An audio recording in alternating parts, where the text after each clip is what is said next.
Welcome to another edition of the Invisible Wheelchair Interview Podcast. I'm Donald Grodoff, family coach with FamilyOCD.com, FocusedHealthyFamily.com, and of course, InvisibleWheelchair.com. In the Invisible Wheelchair interviews, I get the wonderful chance to interview some of the experts with obsessive-compulsive disorders, professionals that treat OCD, people who are going through or have been through OCD, parents and caregivers of those suffering from OCD, and of course anyone that advocates for treatment of OCD. My goal of these interviews is to inform people on all aspects of OCD and bring about awareness of obsessive-compulsive disorder. Please remember that I am not a doctor, therapist, or counselor, and the content, information, resources, and ideas that are talked about and brought up here in these interviews are not necessarily the views and opinions of myself, Family OCD, Focused Healthy Family, and Invisible Wheelchair Podcast, and I always recommend to seek additional professional help in finding solutions for yourself. You can find out more about me at FamilyOCD.com, FocusedHealthyFamily.com, and InvisibleWheelchair.com.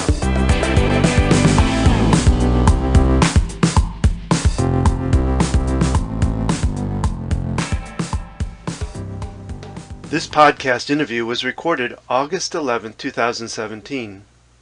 Today I'm so happy and so delighted to be able to have Janet Singer on the podcast. Janet Singer is an OCD advocate, but also the mother of a sufferer of OCD. Janet Singer is an advocate for OCD awareness with the goal of spreading the word that obsessive-compulsive disorder, no matter how severe, is treatable. In 2008, her son Dan suffered from OCD so debilitating he could not even eat. Thanks to exposure and response prevention, ERP therapy, which is the first line of psychological treatment for OCD, Dan made a remarkable recovery. Janet is also the author of Overcoming OCD, A Journey to Recovery, a book done by Rowman and Littlefield in January of 2015, which recounts her family's story. She writes regularly for PsychCentral and was a long-time contributor to mentalhealth.net. Janet has been published on many other websites including Beyond OCD, Anxiety and Depression Association of America, and Mad in America. She has also been a keynote speaker at OCD and NAMI conferences. She started her own blog, OCDTalk, in 2010, and it currently reaches readers in 176 countries. She uses a pseudonym to protect her son's privacy. So let's join in on that interview now.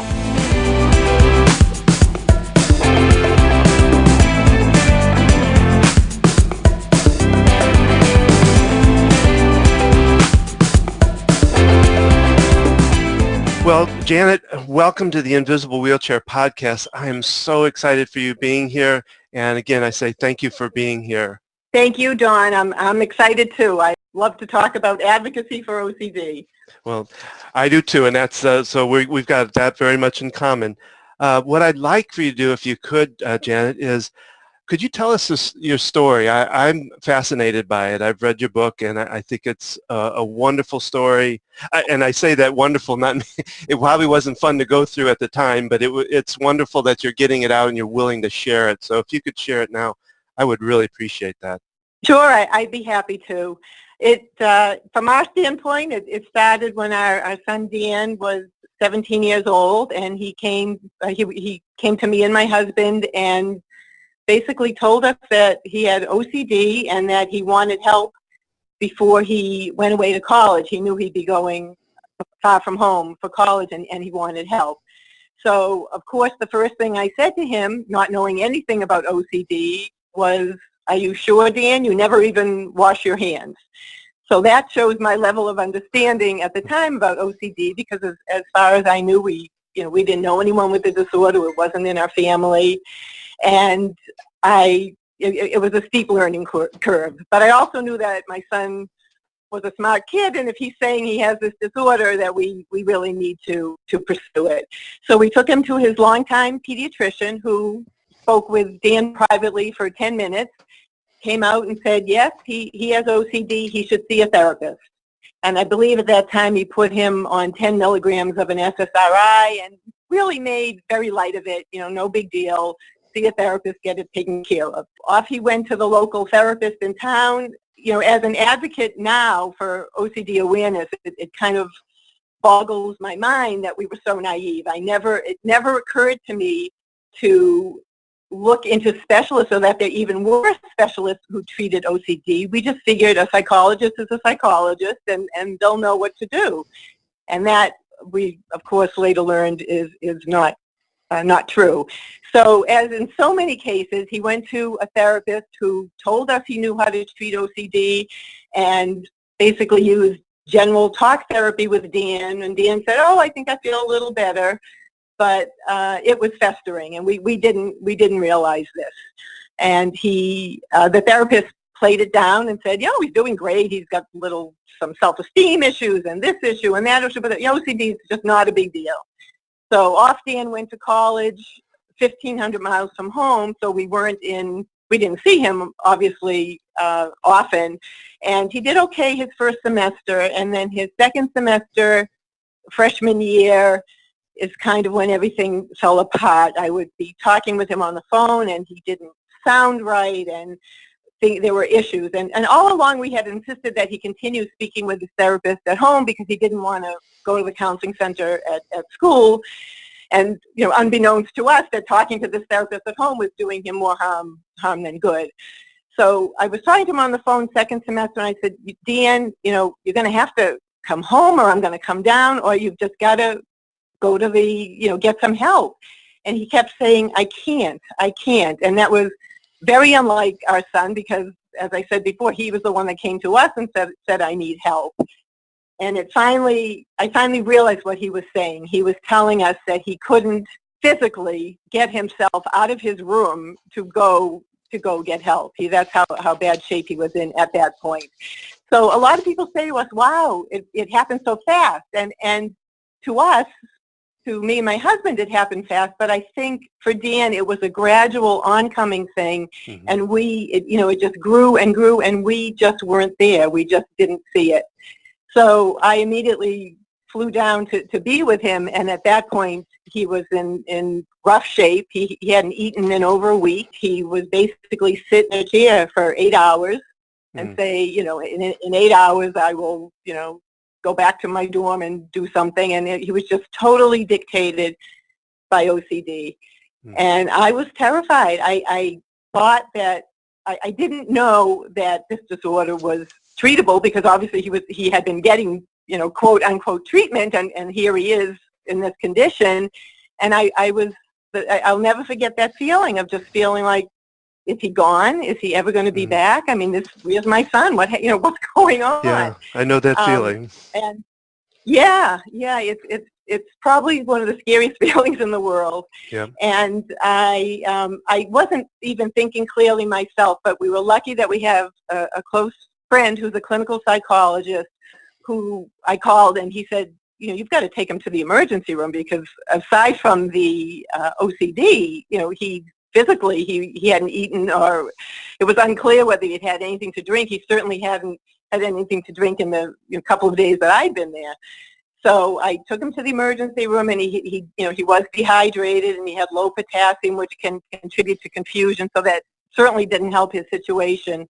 But I remember feeling so relieved that here we are in a hospital, they'll be able to help us. And so, I spoke to the doctor in the hallway. I said, my son has OCD. We've got to find good healthcare providers. And I said, could you help me out, how about getting him to eat? And the doctor said to me, well, I told him he has to eat, so he has to eat. He had no understanding and really seemingly no interest in the whole situation. And he, supposedly a psychiatrist or psychologist on call was going to get back in touch with me, but as you can imagine, we never heard from anyone. My first thought was just to get on a plane and bring my son home, but he was so adamant there were about 3 weeks left to his freshman year, and he just wanted to complete the semester so badly. So I said to him, well, I'll stay with you and I'll help you, but there are stipulations. This is before we knew anything about the correct treatment for OCD. And obviously the biggest stipulation was you have to eat and you have to drink. For me, that was such, I don't even know what the word would be to explain that experience, to sit with him for hours. And this is a kid who, at the age of 10 months would devour anything you put in front of him. He just loved to eat. And I could see, it's like you can see the OCD. You can see the torment and how it just took him over, and it was unbelievable. But he did it. He fought through, and because he had that incentive, he had that goal of finishing the semester, he pushed as hard as he could, and it wasn't great. It wasn't like he sat down and had 3-course meals. It was more like, okay, one more spoonful of yogurt. It was like feeding a baby. But he did it, and he did make it through the semester. And at that time, we had already connected with after talking with some people and being smarter, we found out, there is a treatment for OCD. I still didn't know anything about it or even what it was called, but we did find a therapist who said, when Dan comes back to school in September, I'll be here for him. Meanwhile, I'm thinking to myself, how is he going to come back to school? This was his dream college. He had worked really hard to get into the school, and it was very important to him to be there. Let's see, so during that time that I was with him, we arranged for him to go to, and he wanted to go to a residential treatment center for the summer. He was there actually for 9 weeks to treat his OCD. It boggles my mind when people ask me or write to me for advice. The one thing I always say to them is, do your homework. There's all different kinds of levels of care. There's residential, there's partial hospitalization, there's intensive outpatient. Make sure you understand each one and then make the right decision for your family. Well, we did none of that. We just said, everybody recommended residential treatment. Let's go. Exactly. And it boggles my mind that we didn't research it more. But Dan really wanted this mainly because it was intensive, it was in the summer, and his goal was to get back to school in September. He went to the residential treatment program, which there were definitely pros and cons. The biggest pro is the fact that they knew how to treat OCD. Exposure, obviously exposure and response prevention therapy, cognitive behavioral therapy. They know their stuff when it comes to OCD. Our problems arose when, first of all, my husband and I felt completely shut out. Dan had just turned 19, so technically he was an adult, but he was always willing to share not details of his OCD, but details of his treatment or what medications he's on, or just life, questions in general. But they somehow saw us as the enemy. It's like, we've got to get Dan away from it. This is how we felt. And so that was very upsetting to us, and I was, not to be included in your son's care. Even though we did have weekly meetings, there was really no information exchanged. The truth of the matter is, and I think this is true for almost everybody who has a loved one in residential treatment, they didn't know our son. They know how to treat OCD. They didn't know Dan at all. They're seeing him in the absolute worst condition of his life. They didn't know what he was really like. They didn't know his hopes, his dreams, his goals, the things that your family knows, the things that your parents know. So, and at that point, Dan didn't know himself. He was just so far gone that it's not even they could say to him, what are your goals? And he would answer clearly. He was overtaken by his illness. And that, to me, is why it's just so important to include the family, because otherwise you're just treating OCD. You're not treating the person. And that was a big issue for us. And we actually, after 9 weeks, if you've read the book, we went back and forth a lot. We removed him from the program. Dan would have stayed forever, and they were happy to have him. He was a model client. But for many reasons, namely so that he could go back to school, we did remove him, and that's obviously a condensed version, but that's what we did. I was going to ask about the intensive factor because, I've read about flooding, and I don't agree with it. I don't myself. But now, was it that type of intensiveness that they did at the hospital, or was it like a flooding light, or something like that? That's an excellent question. As I understand it, flooding is a whole lot at once. Yes. So basically, you have your hierarchy that you make of things that are fearful to you, and you go from 1 to 10 very quickly. Yes. And for most people, a lot of people, it backfires. It's a horrible experience, and it turns them off from treatment. That didn't happen to Dan. He actually liked, he was happy with the therapy and the treatment. As I said, my husband and I were pretty shut out, so we don't really know the pace, but I think it seemed to be a good pace for him. I wouldn't call it flooding. It was intensive mainly because of the amount of time that they spent on campus, and actually towards the end he was taking trips around the area to do his exposures on his own. Unfortunately, when I've heard about flooding mostly when insurance companies say, okay, we'll pay for 1 more week at residential treatment, and then you're out, and then the therapists say, well, okay, let's do what we can in a week, and it just doesn't work like that. I understand you saying that. So it was really kind of Dan's idea to do the residential treatment. Yes.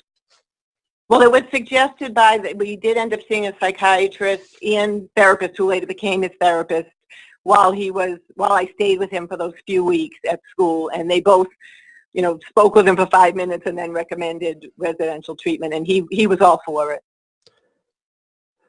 So I take it that residential treatment time for Dan was kind of a turning point, it sounds like to me, and from what I read in the book.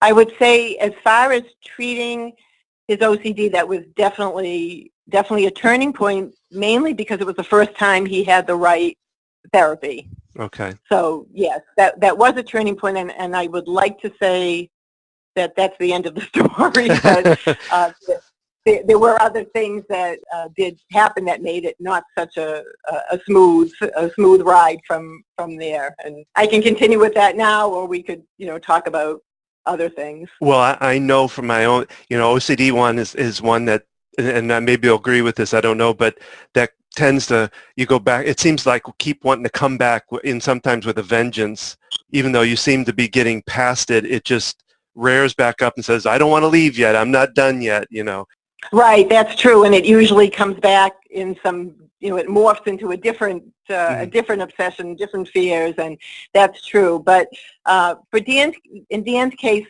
most of the issues that happened after he came out of residential treatment, while he was definitely still dealing with OCD, were medication related.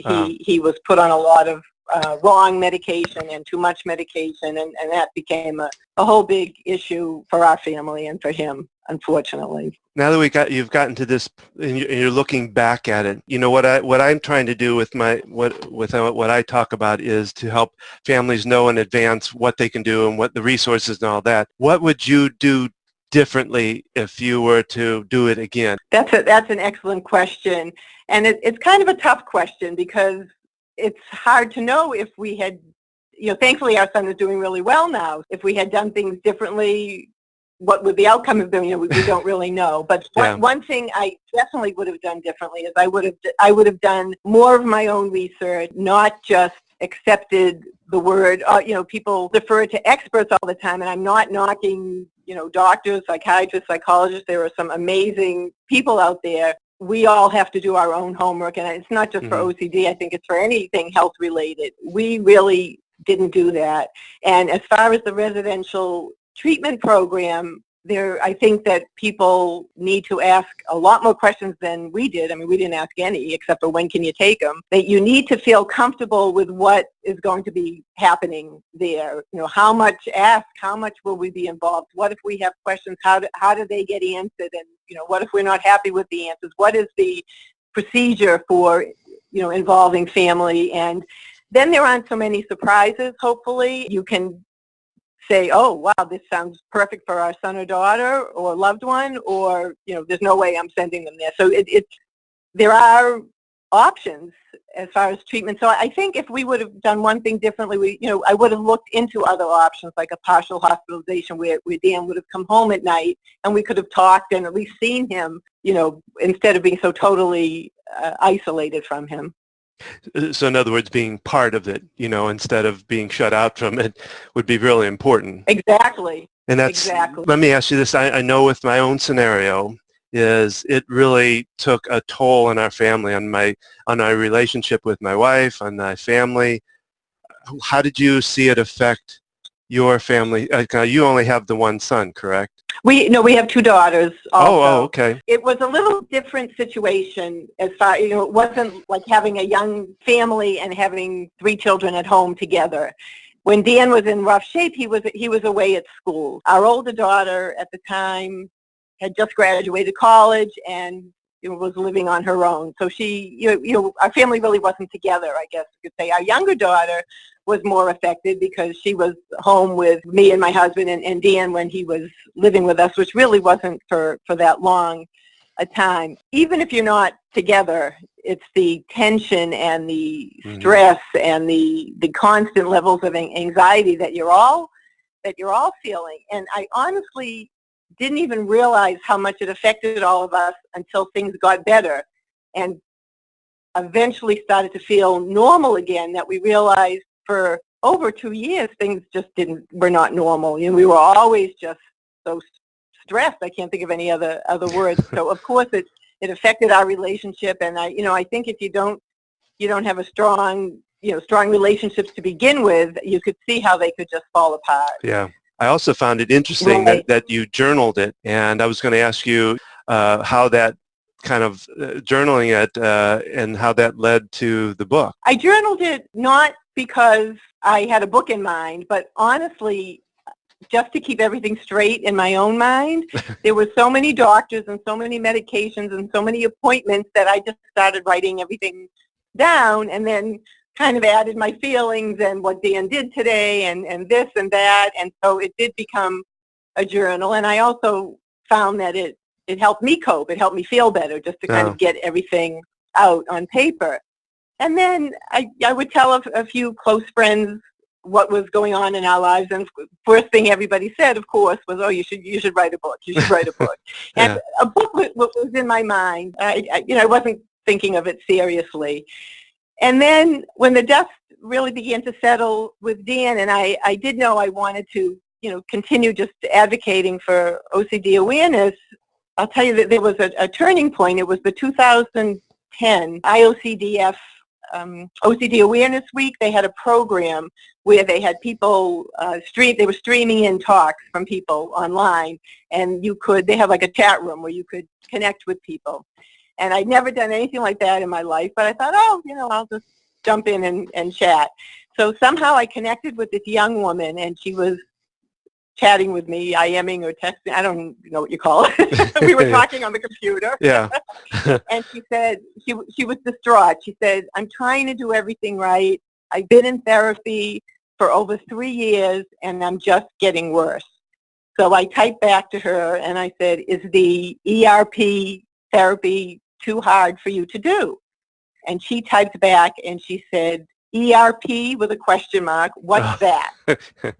Yeah. And I have to say that was my light bulb moment, because all along I thought that everybody else knew what the right treatment for OCD was. I thought that our family had just had some bad luck. We'd been taken down the wrong road, and that was unusual. I didn't realize that that's the norm, and not only is that the norm, but our son was actually very lucky, because it only took him a couple of years, where it can take, the statistics were like 10 to 17 years from the time you are, get OCD till the time you're diagnosed and get proper treatment. I mean, that's a lifetime.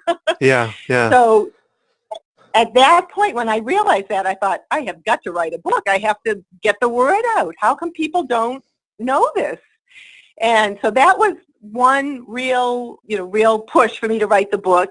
And the other other thing that just kept coming back to my mind was when we were going through such difficult times with Dan, and as I mentioned, my first thoughts were, is he gone? Is he ever going to be back? What's happening? If somebody had said to me, my son or my daughter was in the same shape and he or she is doing well now, that would have made all the difference in the world. I would have felt that there was hope. Yeah. But nobody said that to us. We didn't know of anyone, or nobody talked about it. I'm sure I'm sure plenty of people have been through this, but people weren't talking about it. And that was the other reason why I felt passion, really. I've got to write this book. I have to let people know what the right treatment is, and I have to let people know that there's hope, because it doesn't matter how bad things are in this moment. It's a treatable disorder, and your loved one can get better. So those were the two, the two things that really spurred me on. Well, it was, like I said, yesterday I listened to one of your videos. It was you at a library talking, and when you said when you made that line about, will I ever have him back, I think, or is he gone? I think, I'm trying to remember exactly how you worded it.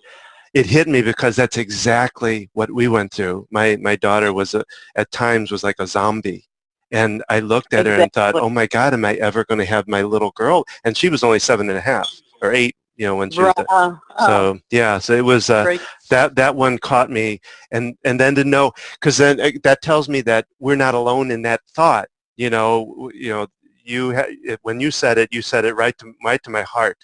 And I can imagine that others are out there going through that same thing. And so I think what we're doing and what you're doing with your book is wonderful, in getting that message out that there is hope. So Janet, I'm just so happy that you've talked with me today. I'd like, if you could, just to tell people how they best can find out about you, or if they want to get a hold of you, or whatever.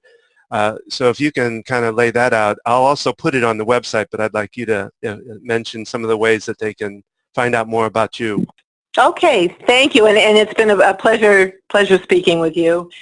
I guess the main way, I've been blogging for 7 years now, which in blogging years I guess is a lot. So my blog is, I blog at least once a week, and that's OCD Talk. So it's ocdtalk.wordpress.com. That's the best way to, and I have contact information on the blog, but that's probably the best way to kind of read what I'm about and just take a look at that.